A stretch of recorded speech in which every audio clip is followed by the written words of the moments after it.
Another day of major testimony at Trump's criminal trial. This is the second day of convicted former Trump lawyer Michael Cohen testifying.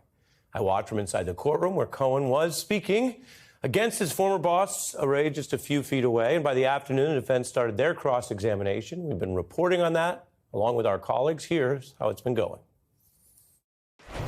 Another pivotal day in Donald Trump's criminal trial in New York. The prosecution's star witness, Michael Cohen, back on the stand. Trump's former fixer, Michael Cohen, taking the stand for a second day of testimony. It's a whole new game this afternoon. This is the moment we've been waiting for, the cross-examination. Today's burning question, will Cohen keep his cool when Trump's lawyers begin what could be an intense cross-examination? It's been an explosive last hour of testimony. It is getting testy. Michael Cohen is about 45 minutes now into Todd Blanche's cross-examination. Donald Trump's attorneys attempted to shred the credibility of the prosecutor's star witness. That is just some of how it went down today. The prosecutors have now confirmed officially something new.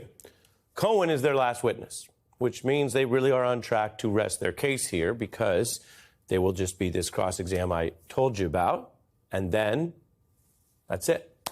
Now, Cohen was very clear today. He continued along the lines that made yesterday such a damaging day for defendant Trump. The testimony that says these payments at the heart of the case were made because of Trump's campaign. He made the payment to Daniels to ensure the story wouldn't come out and would not affect Trump's chances of becoming president. And when they asked, if not for the campaign, would you have paid the money? And Cohen said in court today, no. Prosecutors also said at whose direction and on whose behalf did you commit that crime? Notice the word crime. They're getting this in front of the jury here as they wrap up this week. The idea that Cohen was a key part and now admitting this crime with his then client, Donald Trump. And he said on behalf of Mr. Trump. Now, that's the heart of this case. Cohen bolstering the DA's theory that it was done for the campaign, meaning there was a business fraud crime of lying about it, and then the second campaign crime. That is the theory.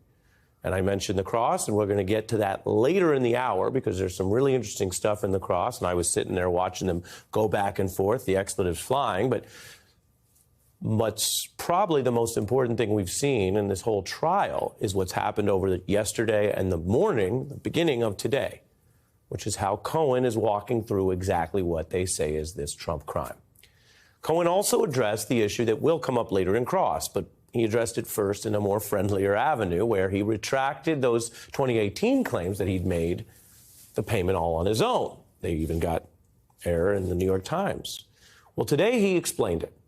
And he said he lied then because he was still in the business of trying to protect Trump to stay on message to demonstrate continued loyalty. Cohen admitting Trump approved the statement. You can see it right there. He approved it in substance. He did. Cohen also recounts a conversation he had with Trump after the Fed searched Cohen's office. This was, again, in that 2018 period where things were changing. And he describes how basically Trump told him, don't worry, I'm the president. There's nothing here. Everything's going to be OK. Stay tough. You're going to be OK. That's how he recounts it. You know, what you don't hear in there is Donald Trump saying, I got you. I'll pardon you. I'll take any public blowback for that because apparently Trump didn't make that offer and, of course, never made that move. Cohen also discussed the kind of messaging he was receiving. Trump also speaking in public at the time, testifying that Trump wanted him to basically stay in the fold, to stay loyal. I have you. You're a fine person. Don't flip. That is what Cohen says on the stand. He understood Trump's remarks to mean. Well, at first, Cohen did not flip. And then he did.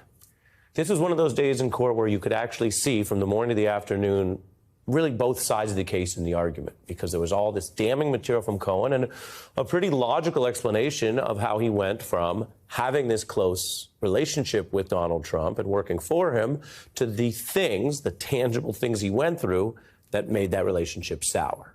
And that's a shift that this jury or any group of human beings could understand. People have heard about warm relationships, personal or professional, that's sour. But there was also, in the cross, a lot of questions about whether that's the whole story or whether in some way Michael Cohen can even be trusted. Is he credible because he's changed his testimony? And there were references to what he's done in the media, to his conversations with his lawyer, Lanny Davis, to his conversations with other key individuals as this whole legal drama played out.